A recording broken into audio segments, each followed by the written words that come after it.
Poor budget management is one of the most common reasons that small businesses fail. And budgeting doesn't have to be a burden. With the right tools and approach, it can actually feel kind of empowering. Julie is an undeniable up-and-comer in the Australian fashion scene. After spending years working in the industry, she decided to channel her talent into a clothing brand of her own, Mara Collective. I wanted to start a brand that was my own, a business that had some meaning and some purpose.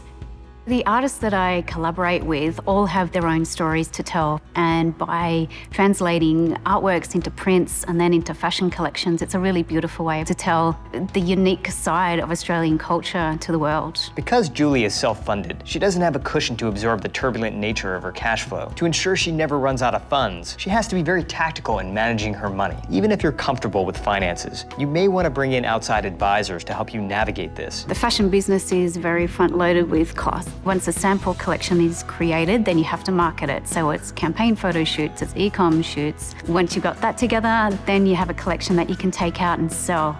Once you receive your orders, then you produce that up front. There is quite a long time between you creating the product and selling and getting those orders and then the money coming back into the business. That's where I start to lose sleep, worrying about whether I can pay my suppliers on time. And that's where someone like my business advisor will come in and help me plan out the months where I'm going to need funds. Julie's challenge is when she has to pay her bills. There's a big mismatch between income and outflows. She has a ton of expenses before she sees any revenue. So she's using trial and error to figure out the best way to handle her books. Now, she has the basics down, like keeping clear records and staying on top of her bills. And as her business evolves, so will the way that she does budgeting.